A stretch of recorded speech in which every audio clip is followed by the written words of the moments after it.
Hi everyone, we're the Hauges family. I'm David, Gabrielle, Lydia, who is now 4, and Thaddeus, who is almost 2. We would like to share with you a little bit about our daughter's battle with cancer last year and God's goodness and faithfulness to us during that time. Shortly after Lydia's 3rd birthday, just 3 months after Thaddeus was born, which was the fall of 2019, we began to notice some minor swelling around Lydia's right nostril and cheek. On October 24th of 2019, Gabrielle brought Lydia to the doctor for what we assumed was a fairly routine visit to have her cheek and nose looked at.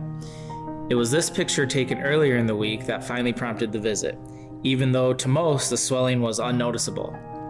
The pediatrician did not have an answer, so they sent us to Children's Hospital via the ER. We had numerous tests done, x-rays, CTs, blood draws, and spoke with the ENT. And even after all of that, we weren't expecting the worst. The names of different types of infections were thrown around, but not once were the words tumor or cancer mentioned to us. A couple of hours after being at the hospital, I called David with the news. It's a tumor, they're admitting us.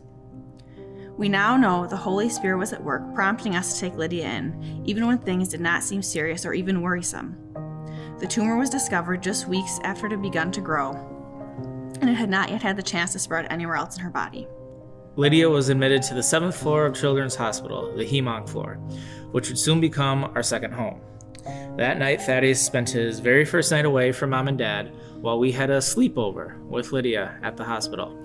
She watched movies and danced, blissfully unaware of the road ahead, while we attempted to process what was happening and begin our education into the world of childhood cancer.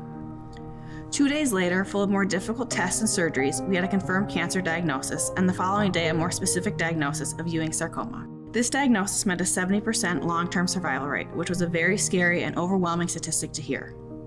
The diagnosis also meant a fairly aggressive course of treatment. Lydia would undergo 14 rounds of chemotherapy, all inpatient at either Children's Minneapolis or Mayo Hospital, and 31 rounds of proton radiation at the Mayo Clinic. Those early days were the most difficult of our journey. Looking back on them, we now see God's faithfulness and constant care. I'm a middle school math teacher in a public school at Maple Grove. And 6 days after admitting Lydia to the hospital, I returned back to work. I'd already talked to several parents about Lydia, and many of my students knew of the situation. That first day back, while it felt good to be doing something normal and escape the hospital for a little bit, was also incredibly difficult. That afternoon, a parent sent me an email that read, "Just wanted to let you know that there was a huge group of parents in front of the school this morning lifting your family and Lydia up in prayer."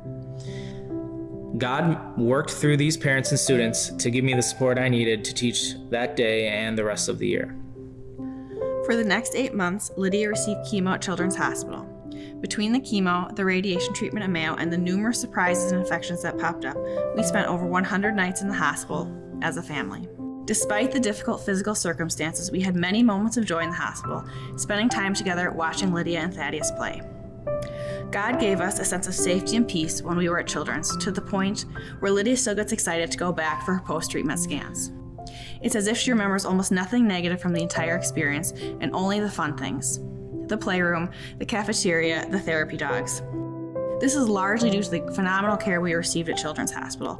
From the nurses to the CNAs to Lydia's specific care team, God worked with the entire staff at Children's to make a difficult situation as enjoyable and comfortable as possible. Last June of 2020, after 8 grueling months, Lydia finished treatment. We were so happy, relieved, and exhausted, yet at the same time apprehensive about the scans soon to come that would see if the treatment did its job, removing the cancer. Thankfully, the end of treatment scan showed the tumor was gone, and each subsequent scan has shown further progress. Throughout this entire journey, we've seen the hand of God and His faithfulness constantly. We have especially seen Him show us faithfulness through our family, friends, and church community. We'd like to thank our First Free family for their continued prayers and support during this time. You guys prayed, you checked in, you brought meals and gifts, and were the hands and feet of Jesus when we needed help the most.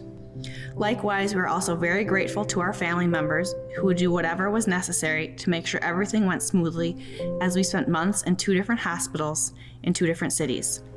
Our parents babysat, cleaned, and even lived with us for months in Rochester to make our time away at our vacation house as easy as possible with 2 kids and 2 dogs. Our friends too went above and beyond and were constantly sending us thoughtful messages and dropping gifts off for Lydia and Thaddeus. We are blown away by the love and support we are shown by people from literally every walk of our life. Very early on in this entire process, just a couple days after we had been admitted to the hospital, one of our good friends, who is not a believer, texted us and it said, "I've never prayed before in my life, but I'm praying to God for Lydia tonight." In God's kindness and goodness, He gave us a glimpse early on of how He might use this story for His glory and bring people closer to Him. We are now approaching the 1-year mark of the end of treatment. Lydia's life has returned to normal and she loves coming to Sunday school at First Free, scooting to nearby parks, and she can't wait to start preschool in the fall. As we think back over the last year, we are blessed to see God's work in so many aspects of this difficult journey. He was continuously reminding us He is good and faithful, and that He is in control and on His throne.